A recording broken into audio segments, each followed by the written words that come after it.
El Coliseo.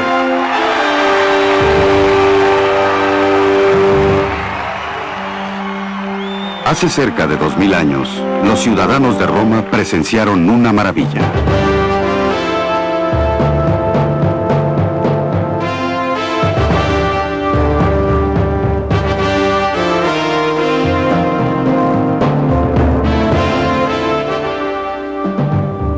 Aquí, en el mismo sitio en donde el emperador Nerón había construido un lujoso palacio con un lago artificial, decidió dejar su marca a un nuevo emperador, Vespasiano. No con una gran villa para su placer, no con un templo para agradar a los dioses, sino con un enorme palacio para el público. Un anfiteatro para efectuar los juegos, concursos y rituales que se habían convertido en las asambleas públicas más importantes de la capital.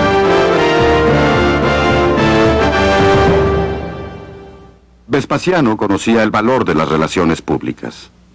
Cuando subió al poder en el año 69 después de Cristo, recibió una ciudad en ruinas.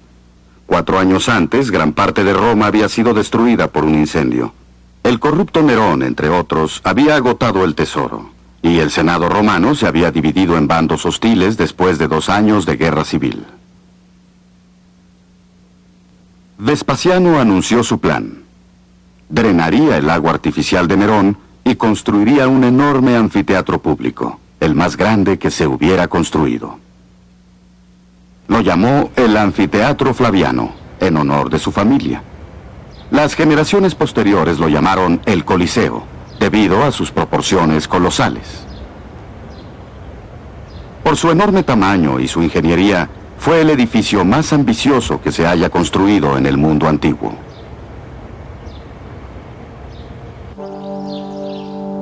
Usando esclavos, arrastraron enormes rocas para construir una elipse de dimensiones monumentales. Con 533 metros de circunferencia, abarcando 3 hectáreas y una altura de 16 pisos. Primero se construyeron las columnas y los arcos, y después se levantaron los muros de una roca volcánica más ligera llamada pómez.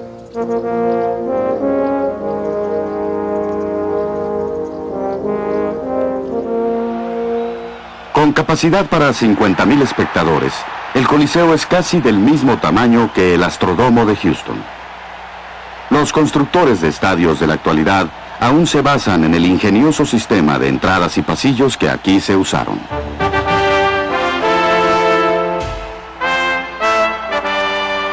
Al nivel del piso hay 80 arcos que forman 76 entradas numeradas. Los asistentes llevaban boletos con su número de entrada impreso y se acomodaban en sus asientos con tanta eficiencia que toda la estructura se llenaba en menos de 10 minutos. Una vez dentro, el lugar de honor era una enorme plataforma de mármol en donde se sentaban el emperador y su séquito, incluyendo las sacerdotisas vestales. Arriba se sentaban los ciudadanos prominentes. Más arriba se sentaban los visitantes extranjeros y los esclavos. Y aún más arriba, en bancas de madera, se sentaban las mujeres y los pobres. Hasta en los juegos públicos, las clases y la posición eran los principios de organización. Pero, ¿por qué un edificio tan impresionante para los deportes? Al principio, los juegos públicos llamados circos solo se celebraban en los días sagrados para agradar a los dioses de la ciudad. Pero para la época de Jesús, los torneos, la caza de bestias salvajes y las carreras de carrozas se habían convertido en una obsesión para los romanos. Cualquier emperador romano que se considerara digno de serlo recordaba las palabras del historiador Juvenal. Los emperadores romanos solo se preocupan por 2 cosas en la actualidad: panem et circenses, el pan y el circo. La obra de Vespasiano tardó menos de 10 años en construirse. Pero aunque él no viviría para verla terminada, sigue siendo el símbolo imperecedero de toda una civilización. Los romanos ya habían demostrado ser los mejores ingenieros que se hubieran conocido. Perfeccionaron el arco y la cúpula, construyeron carreteras, acueductos, puentes y baños. Mientras que su estética fue por completo herencia de los griegos, su tecnología fue profundamente original.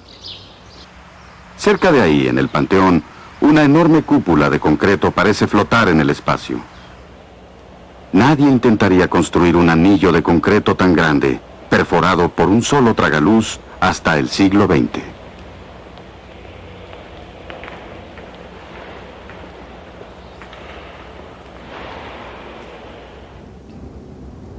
El Coliseo ha demostrado ser el legado arquitectónico más grande de Roma, aun cuando lo que adentro ocurría era tan siniestro como magnífico era el edificio. Los espectadores rodeaban una pista central que estaba cubierta de arena para absorber la sangre que se derramaba en los juegos rituales.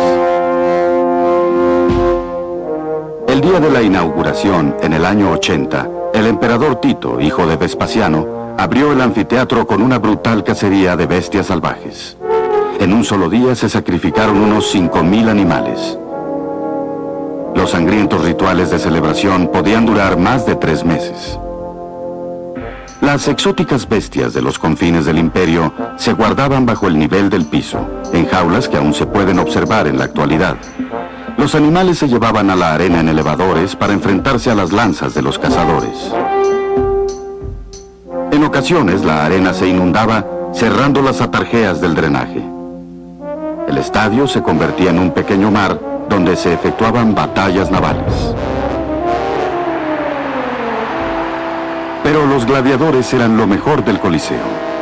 Había esclavos, criminales y lo más bajo de la sociedad romana, incluyendo mujeres, que eran entrenados y seleccionados para luchar en público.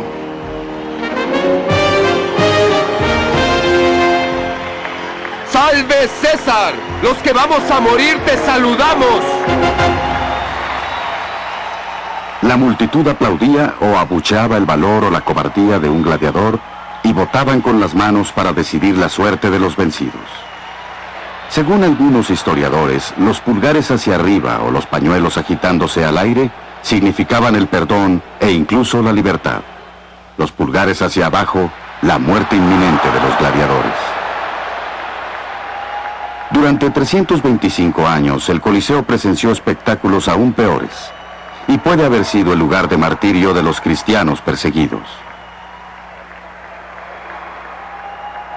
Finalmente, en el año 404 después de Cristo, el emperador cristiano prohibió los sacrificios públicos en Roma, y el Coliseo, dañado por los temblores y los rayos, cayó en la ruina.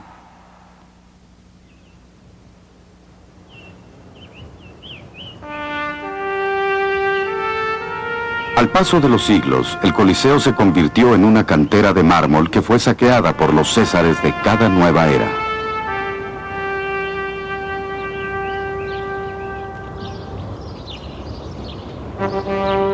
Pero el triunfo de su ingeniería lo ha mantenido en pie, como símbolo recordatorio del Imperio Romano en su cumbre y en su degradación. Siglos después de terminado, un monje inglés, el venerable Bede, profetizaría: mientras el Coliseo perdure, Roma perdurará. Cuando el Coliseo caiga, Roma caerá, y cuando Roma caiga, caerá el mundo.